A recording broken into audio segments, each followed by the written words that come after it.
যোৱা মোৰ ফেচবুক লাইভত কোন পৰীক্ষাৰ কেতিয়া ৰিজাল্ট দিব নিযুক্তিৰ বিষয়ে মই আপোনালোকক উল্লেখ কৰিছিলোঁ।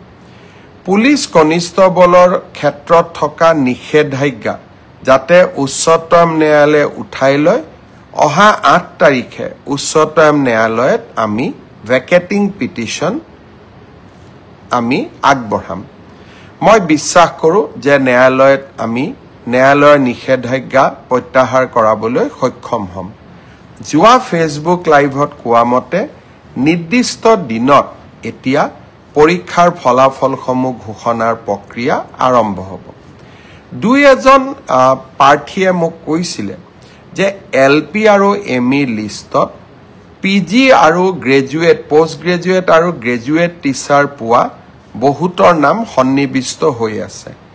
আমি নিশ্চিত কৰিম যাতে পোষ্ট গ্ৰেজুৱেট আৰু গ্ৰেজুৱেট টিচাৰত যিসকল নিযুক্তি হ'ব তেওঁলোকৰ নাম যাতে LP বা ME লিষ্টত নাহে, অৰ্থাৎ যি ডাবল এপইণ্টমেণ্টৰ যিটো অভিযোগ থাকে তাক যাতে আমি বহু পৰিমাণে ৰোধ কৰিব পাৰোঁ।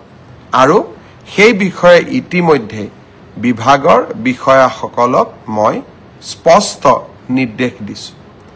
এই মাহত অসমত ৩৫,০০০ যুৱকৰ নিযুক্তি হ'ব, অৰ্থাৎ ৩৫,০০০ নিকা নিযুক্তিৰে ৩৫,০০০ পৰিয়ালৰ মুখলৈ হাঁহি বিৰিঙাব। যোৱা মোৰ ফেচবুক লাইভত কোন পৰীক্ষাৰ কেতিয়া ৰিজাল্ট দিব নিযুক্তিৰ বিষয়ে মই আপোনালোকক উল্লেখ কৰিছিলোঁ। পুলিচ কনিষ্টবলৰ ক্ষেত্ৰত থকা নিষেধাজ্ঞা যাতে উচ্চতম ন্যায়ালয়ে উঠাই লয়, অহা 8 তাৰিখে উচ্চতম ন্যায়ালয়ত আমি ভেকেটিং পিটিশ্যন আমি আগবঢ়াম। মই বিশ্বাস কৰোঁ যে ন্যায়ালয়ত আমি ন্যায়ালয়ৰ নিষেধাজ্ঞা প্ৰত্যাহাৰ কৰাবলৈ সক্ষম হ'ম। যোৱা ফেচবুক লাইভত কোৱা মতে নিৰ্দিষ্ট দিনত এতিয়া পৰীক্ষাৰ ফলাফলসমূহ ঘোষণাৰ প্ৰক্ৰিয়া আৰম্ভ হ'ব। দুই এজন প্ৰাৰ্থীয়ে মোক কৈছিলে যে LP আৰু ME লিষ্টত PG আৰু গ্ৰেজুৱেট, পোষ্ট গ্ৰেজুৱেট আৰু গ্ৰেজুৱেট টিচাৰ পোৱা বহুতৰ নাম সন্নিৱিষ্ট হৈ আছে। আমি নিশ্চিত কৰিম যাতে পোষ্ট গ্ৰেজুৱেট আৰু গ্ৰেজুৱেট টিচাৰত যিসকল নিযুক্তি হ'ব তেওঁলোকৰ নাম যাতে LP বা ME লিষ্টত নাহে, অৰ্থাৎ যি ডাবল এপইণ্টমেণ্টৰ যিটো অভিযোগ থাকে তাক যাতে আমি বহু পৰিমাণে ৰোধ কৰিব পাৰোঁ।